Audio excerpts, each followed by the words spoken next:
Everyone, how are you? What will I discuss in class today? Affirmative to negative.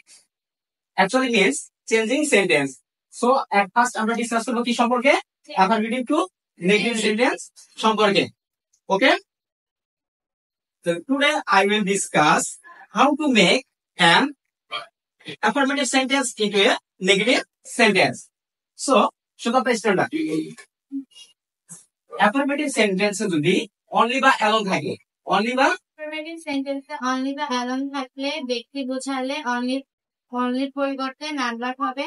Only he can do the work. Negative non-verb he can do the work. Okay, everyone, listen to me. তাহলে সুজাতা বললো যে affirmative sentence এ only বা alone যদি থাকে, only বা alone যদি থাকে তাহলে নেগেটিভ করতে ব্যক্তি বোঝালে কি বসাবে? non-verb. তাহলে আমাদের অ্যানসারটা কি ছিল? যে only he can do the work. তাহলে অ্যানসার হবে কি? non-verb he can do the work. এটা only বা alone দ্বারা যদি বস্তুকে বোঝায় তাহলে nothing but বসে। Affirmative. Only the moon was visible. Nothing but the moon was visible. তাহলে only বা alone দ্বারা বস্তু বোঝালে কি বসবে? কি বসবে? nothing but. তাহলে যখন এক্সাম্পল দেখো affirmative A only the moon was visible, যেহেতু the moon এটা একটা বস্তুকে নির্দেশ করে, তাহলে সেই ক্ষেত্রে আমরা এই only পরিবর্তে কি বসাবো? nothing but. তাহলে আচ্ছা লিখবো কি?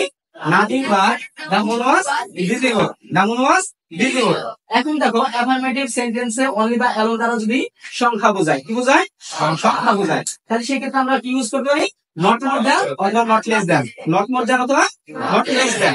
ওকে, পুনম তুমি বলো যে affirmative sentence এ only বা alone দ্বারা যদি সংখ্যা বোঝায় তাহলে তুমি কি বলবে? আর affirmative sentence এ সংখ্যা বোঝালে not more than অথবা not less than বসে। দেখো যে affirmative sentence এ যদি only বা alone দ্বারা কি বোঝায়? সংখ্যা বোঝায়, কি বোঝায়? তাহলে তোমরা not more than অথবা not less than ইউজ করবা। তাহলে দেখো affirmative sentence এর example he is only 4. he is only 4. তাহলে onlyটা কোথায় বসছে? সংখ্যার পূর্বে, সংখ্যার পূর্বে। তাহলে এটা আমরা পরিবর্তন করব কিভাবে? দেখো he is not more than 4. তাহলে কি লিখবো? he is not more than। আমাদের পরবর্তী যে রুলস সেটা দেখো যে affirmative sentence এ যদি মাস্ট থাকে, affirmative sentence এ কি থাকে? মাস্ট। তাহলে মাস্টের পরিবর্তে আমরা যখন নেগেটিভ করব, অর্থাৎ affirmative কে যখন আমরা নেগেটিভ করব সেই ক্ষেত্রে মাস্টের পরিবর্তে কি বসাবো? cannot but অথবা cannot help. cannot but অথবা cannot help.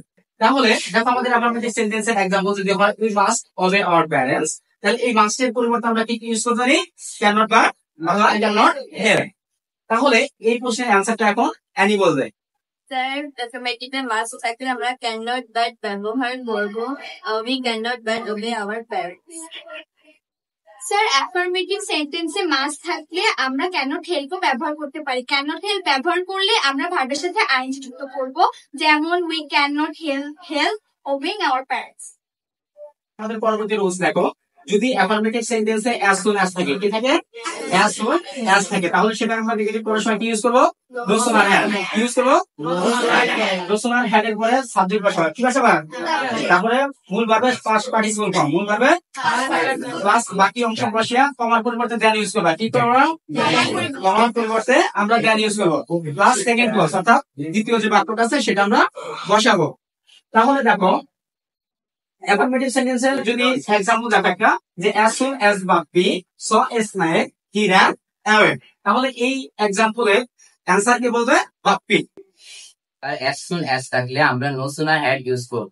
এখানে as soon as Bappi saw a snake he ran away, তো এটার অ্যানসার হবে no sooner had Bappi seen a snake then he ran away.